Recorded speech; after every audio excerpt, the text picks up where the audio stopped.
LC of SC2ratings.com, and here I am with HasuObs. Pleasure to meet you. Yes, nice to meet you. Nice to meet you too. Can you tell us a little bit about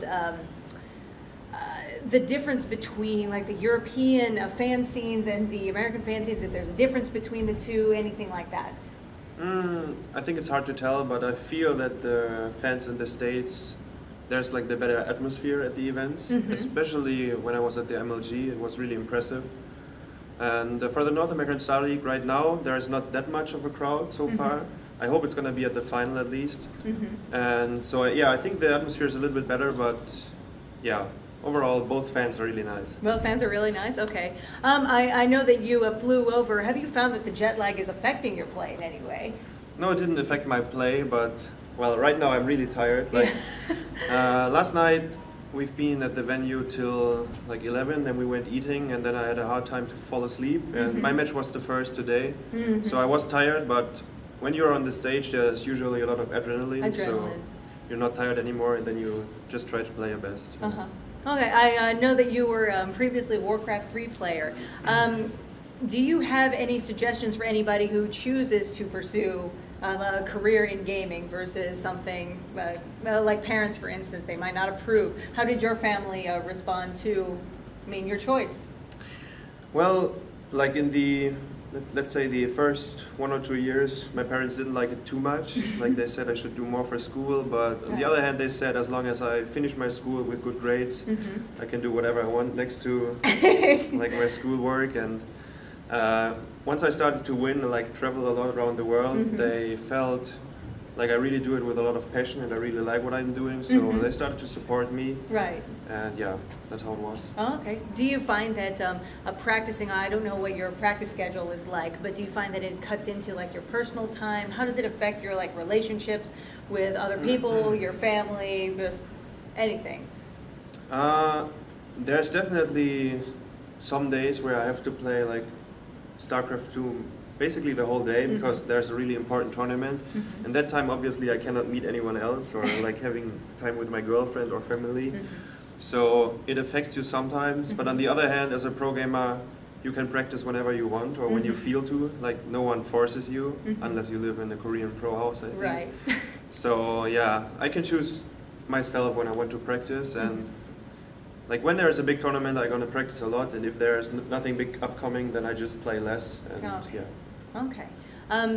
Do you have a defining moment as when you realize that, hey, I have lots of fans, I'm more popular than I thought I was?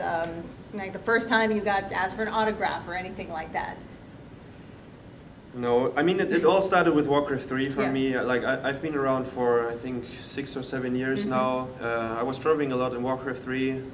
Then I was thinking about maybe quitting esport because Warcraft 3 became less popular. And at first, with StarCraft 2, I was not sure if I want to like concentrate myself on studies or still playing. Right. But I really liked the game, and like there's so much growth. Like the communities got bigger, the tournaments got bigger.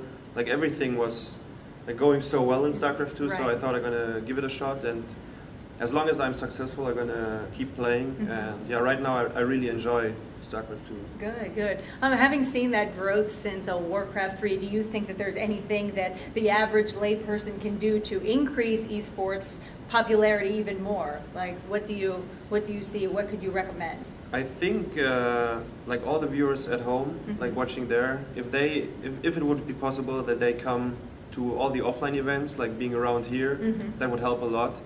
Because I feel that if there's really good atmosphere at tournaments, like everyone is enjoying it way more, like the players, the casters, the audience obviously. Yes, exactly. And also for the peoples at home, they're gonna see like there's really good crowd going on. So, exactly. Yeah, that's what I would like to see. Right, because I know that on the stream sometimes it looks really, here especially, it looks empty, and I don't know if it's discouraging to the players or if you personally are in your own zone and you're just concentrating on the game.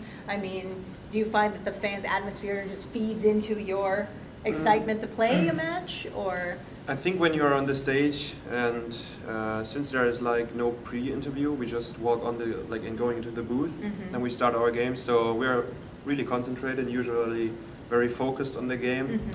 But after you won or you lost, then you recognize, okay, there are lots of people around you, like watching or just watching the game, and So you definitely feel it's a tense moment, and the more people there are, the better it is. Usually. The better it is. Okay. Do you? I mean, along that same note, do you have any like pre or post game rituals? Like, what do you do after you win? What do you do after you lose? Anything to psych yourself up before a game? Usually, there's nothing special, to be honest. No. The only thing, like before a game, I usually tell myself that I can win no matter who I face. Like, even though if it's a big favorite like Hero, for example, I still gonna tell myself that I'm capable of winning against him. Absolutely. I think it's important because if you feel like he was a super underdog and there's no way you could win, you're gonna play way worse than you can do, and so yeah, that's what I do. Okay, all right, good. This is kind of the part of the interview where we ask you just kind of weird questions that fans just want to know, basically. And let's see here. Assuming you won lots and lots of money all at once, there are things that you want and things that you need. What would be a thing that you would want to buy yourself? I don't know, to be honest. I don't know. I never thought about something like that. Really? Yeah. We have some people that say they want like that. There's a really nice Corvette parked outside. No. Oh, I don't think I'm such a guy. No, I have no idea. No, okay, all right, fair enough. Okay, let's see. If your house was collapsing, what would you save? Assuming everyone got out, all the people got out. Do you have anything that you're particularly attached to? I think my PC. Your PC? But that sounds so nerdy, but like right now, yeah, maybe. Yeah, my PC. Your PC? Okay, all right. And lastly, if you could have any superpower, what would it be? I would like to read minds. You'd like to read minds?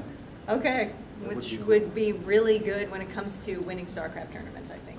Well, it would help in every situation, I think. Yeah. All right, that's it for us. Thank you very much for the interview. You're welcome. Perfect.